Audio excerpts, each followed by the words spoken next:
ಉತ್ತರ ಕನ್ನಡ ಕ್ಷೇತ್ರದಲ್ಲಿ ಅಂಜಲಿ ನಿಂಬಾಳ್ಕರ್ ಮತ ಪ್ರಚಾರದ ನಡುವೆ ಕಾರಾಪುರದ ಮಲ್ಲಾಪುರದಲ್ಲಿ ಬಹಿರಂಗ ಪ್ರಚಾರ ಸಭೆಯನ್ನ ನಡೆಸಿದ್ದಾರೆ. ಖಾನಾಪುರದ ಮಲ್ಲಾಪುರದಲ್ಲಿ ಅಂಜಲಿ ನಿಂಬಾಳ್ಕರ್ಗೆ ಮಾಜಿ ಸಚಿವ ಆರ್.ವಿ. ದೇಶಪಾಂಡೆ, ರಮಾನಾಥ್ ರೈ, ಸ್ಥಳೀಯ ಶಾಸಕ ಸತೀಶ್ ಸೈಲ್ ಸೇರಿದಂತೆ ಹಲವರು ಸಾಥ್ ಕೊಟ್ಟಿದ್ದಾರೆ. ಪ್ರಚಾರ ಸಭೆಯಲ್ಲಿ ಸ್ಥಳೀಯ ಸಮಸ್ಯೆಗಳನ್ನು ಉಲ್ಲೇಖಿಸಿದ್ದಾರೆ ಶಾಸಕ ಸತೀಶ್ ಸೈಲ್.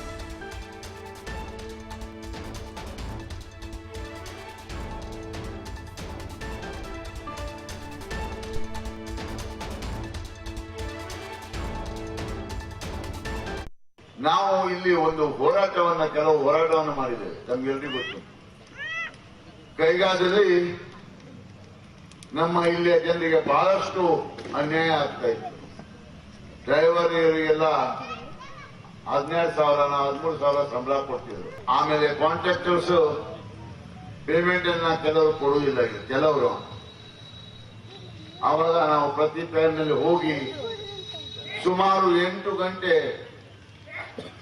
ಒಂದು ಗಾಡಿಯನ್ನು ಬಿಡದೆ ಆ ಕ್ರಾಸ್ನಲ್ಲಿ, ಎಲ್ಲಿ ಕೈಗಾ ಕ್ರಾಸ್ನಲ್ಲಿ ನಿಂತು ಅಂದಿನ ಡೈರೆಕ್ಟರ್ ಗುಪ್ತಾರ್ ಅವರನ್ನ ಇಮಿಡಿಯೇಟ್ಲಿ ಟ್ರಾನ್ಸ್ಫರ್ ತಗೊಂಡು ಹೋಗುವಂತ ಪರಿಸ್ಥಿತಿ ತಂದಿದ್ದೀವಿ. ಇವತ್ತು ಆ ಡ್ರೈವರ್ಸ್ ಇಲ್ಲಿ ಕೆಲವರು 25-30 ಸಾವಿರದ ಮೇಲೆ ಸಂಬಳವನ್ನ ತಗೋತಾರೆ. ಹೌದಲ್ಲಪ್ಪ? ಅದನ್ನು ಬಿಟ್ಟು ಎಷ್ಟೋ ಕಾರ್ಮಿಕರಿಗೆ ಏನು PF ಇಲ್ಲಾಗಿತ್ತು, ESI ಇಲ್ಲಾಗಿತ್ತು, ಅದನ್ನ ತಗ್ಸ್ಕೊಟ್ವಿ. ಕೆಲವರಿಗೆ 2 ಸಂಬಳದ ರೀತಿ ಇತ್ತು. ಅಲ್ಲಿ ಒಂದು ಸಂಬಳ ಬರ್ತಿತ್ತು, ಇಲ್ಲಿ ಸಿಗುವ ಸಂಬಳ ಕಟ್. ಆಮೇಲೆ ನಾವು ಹೇಳಿದ್ವಿ ಸೀದಾ ಅಕೌಂಟಿಗೆ ಹಣವನ್ನು ಹಾಕ್ಬೇಕಂತ ಹೇಳಿದ್ವಿ. ಈ ಅಕೌಂಟ್ ಅನ್ನ ಸೀದಾ ಹಣ ಹಾಕಿದ್ರು ಸಹ ಕಾಂಟ್ರಾಕ್ಟರ್ ಏನ್ ಮಾಡಿದ್ರು, ಕೆಲವರು ಅವ್ರ ಹತ್ರ ಒಂದು ಇದು ತಗೊಂಡ್ಬಿಟ್ರು. ಯಾವ ಕಾರ್ಡ್ ಅದು? ATM card. ಒಂದ್ ಸೈಡಿಗೆ ಹಣ ಹಾಕುದು ಅವ್ರ ಅಕೌಂಟಿಗೆ, ಒಂದ್ ಸೈಡಿಗೆ ATM ಇಂದ ಹಣ ವಾಪಸ್ ತೆಗೆಯುವುದು. ಇಂಥ ಕೆಲಸಗಳನ್ನು ಮಾಡಿದ್ರು. ಅಂತವರಿಗೆ ಒಂದು ಒಳ್ಳೆಯ ನ್ಯಾಯವನ್ನ ಒದಗಿಸಿ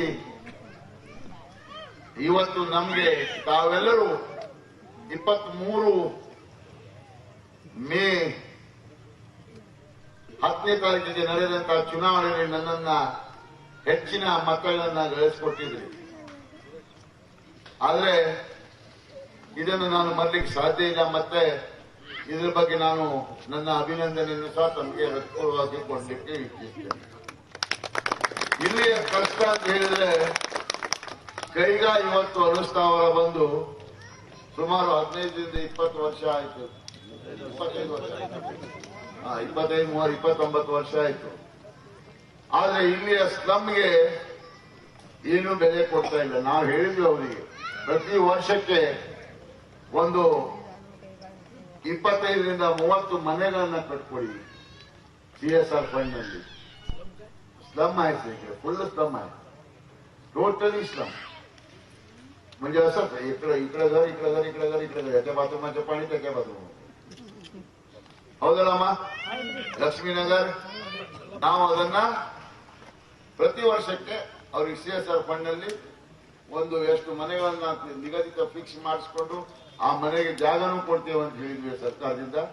ನೀವು ಅರ್ಧ ಹಣ ಕೊಡಿ, ನಾವು ಅರ್ಧ ಹಣ ಕೊಡ್ತೇವೆ ನಮ್ಮ ಸರ್ಕಾರದಿಂದ. ಯಾಕಂದ್ರೆ ನಮ್ಮ ಮನೆ ಕೊಡ್ಲಿಕ್ಕೆ ಒಂದು ಅವಕಾಶ ಇದೆ ನಮಗೆ ಪಂಚಾಯತ್ನಿಂದ. ನೀವು ಜಾಗದ ಹಣ ಕೊಡಿ ಅಂತ ನಾವು ಅವರಿಗೆ ಹೇಳಿದ್ವಿ.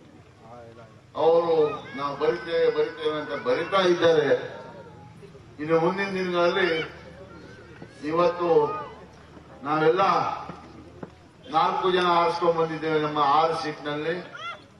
ಮತ್ತು ನಿಮ್ಮ ಆಶೀರ್ವಾದದಿಂದ ಈಗ ಲೋಕಸಭೆ ಅಭ್ಯರ್ಥಿನೂ ಆಯ್ಕೆ ಆಗ್ತಾರೆ ಅಂತ ಹೇಳ್ತಾರೆ. ಪಕ್ಕನಮ್ಮ ಆಯ್ಕೆ ಮಾಡ್ತಿರಲ್ಲ, ಜೋರ್ ಇರ್ಬೇಕು.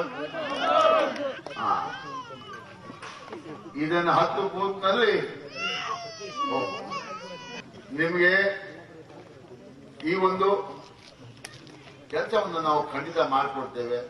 ತಾವೆಲ್ಲರೂ ಒಂದೇ ಒಂದು ಮಾತು ಹೇಳಬಯಸ್ತಾ ಇದ್ದೇನೆ. ಕಾಂಗ್ರೆಸ್ ಪಕ್ಷ ಇದು ಒಂದು ಬಡವರ ಪಕ್ಷ. ಬಡವರ ಸಲುವಾಗಿ ದುಡಿಯುವಂತ, ಬಡವರ ಹೊಟ್ಟೆಗೆ ಅನ್ನದಾತನಾಗಿ ಅನ್ನವನ್ನು ಕೊಡುವಂತ ಪಕ್ಷ ಇವತ್ತಂತ ಹೇಳಿದ್ರೆ ಕಾಂಗ್ರೆಸ್ ಪಕ್ಷ. ಶೋಗಾಗಿ ಏನಾದರೂ ಬೇಕು ನಿಮ್ಗೆ, ಹೂ ಬೇಕು, ಒಳ್ಳೆಯದು